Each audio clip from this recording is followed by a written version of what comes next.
I'm Tom, and on the weekend we saw Hamzah Sheeraz absolutely dismantle Edgar Berlanga. And when I say that, I mean he took him apart. He made it look easy and he won extremely convincingly. It was something that, look, I thought Hamzah would win. Did I think he'd win quite like that? No. I actually thought he would win by stoppage as well. And I thought him going up in weight would mean he could put some more size on that frame because he's got a massive frame. And he would win by stoppage. I thought it would be much later. I'm talking round 8, 9, 10, onward. I didn't think it would be in round 5, really what should have been in round 4. He absolutely dismantled him in there, and it was brilliant to watch. Kudos to Hamzah Sheeraz. That is liftoff. That is. We were waiting for him to get that big win. And it obviously wasn't going to be down a weight. So we were waiting him at 160. We were waiting for him to get that big win, that real win, to announce himself, to live up to the hype, because he's very hyped at the moment. And it was just a waiting game. It was that, when is it all going to click for him? And I think everything we now see in him stepping up, him getting a new training team, being able to put more size on, I think it's now starting to really click for him, and that all paid dividends. That all came to fruition.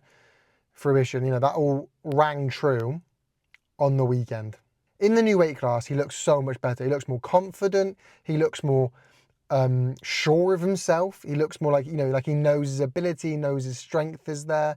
His body, maybe he has that belief in his body. It's going to hold up better. It's going to be able to do what's being asked. He's not going to have to be sort of breaking his hand and trying to play on with that. He just looks, he's obviously better at that weight class. I think that we all knew that. I think he was trying to just go down there so that he can work up the weight classes and get some more belts and build that legacy. But bottom line is, a man of his stature, he was really, really having to boil himself down to get down to that weight class. It wasn't safe. It's not recommended. He shouldn't be doing it. I'm glad he's at 168 now. He looked so much better up there. And I like how he fought. He was on the front foot. He was aggressive. He was bringing the fight to Berlanga. Berlanga had didn't know what to do. He had no real answer. He was there. Sheeraz could fight in the pocket. Sheeraz could take a step out and fight at range. Sheeraz could, he had the power to hurt him.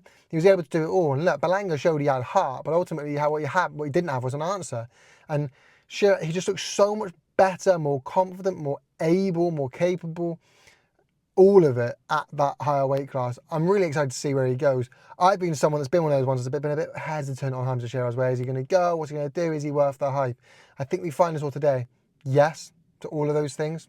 And as I say, Andy Lee, take a bow. This new trainer, the new training camp, the new way he has of fighting, it all seems to be working now. He's got the perfect team around him, perfect promoters. He's got the backing of Saudi Arabia already. So we know where that's going to go. It seems to be going really well. That Andy Lee camp is in a league of his own at the moment. We saw what he was able to do with Ben Whittaker, and suddenly, one fight in. Now look at him, one fight in with Hamzah Sheeraz, and look what he's able to do with Hamzah Sheeraz. Obviously, we've seen what you can do with Joseph Parker. Andy Lee is a fantastic trainer. I know no one's ignoring that, but I just wanted to recognise that. Take a bow. Berlanga just had no answers. I've already said that, but I just think, maybe we need to believe the excuses he was saying for his last fight, the weight issues, the hand. Maybe that was true, but I also think, from my side, look, Berlanga made all this noise in the build-up. You can't be making all this noise, gum fingers and all of this, saying you're going to do X, Y, and Z, and he won't be able to stop you, and there's no way he's knocking you out and all of this. And get sparked out in what should have been 4 rounds. Do you know what I mean? He showed he had heart and grit, but you can't be giving it all that in the build-up and then get, absolutely wipe the floor with.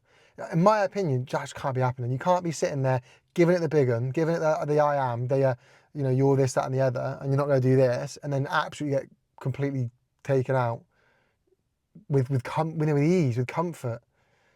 I think that's almost embarrassing for Berlanga. And just the final thing, I keep saying it should have been stopped in 4. It should have been stopped in 4. The ref, Berlanga, I don't know what was going on there, but the ref seemed to give him, all the time in the world to recover, let him touch gloves and are you okay, and buying him all the time to get him to that bell. It seemed a bit wrong. If he's not fit to continue, he's not fit to continue. Don't buy him time to the bell. It just, the 10-second count had gone. Why was he still? Do you know what I mean? It seemed weird to me. But obviously, ultimately, to no avail. Hamzah Sheeraz won in the 5th round and just took him out. What next for Hamzah Sheeraz? I don't know, to be honest with you. try and ride the high. Try and keep the high going, ride the high, ride the success, and see where you can go, would be my advice. People let me know your thoughts and everything in the comment section down below. Thank you so much for watching. Make sure you like, a comment, and subscribe. You know how this stuff works, people. Peace.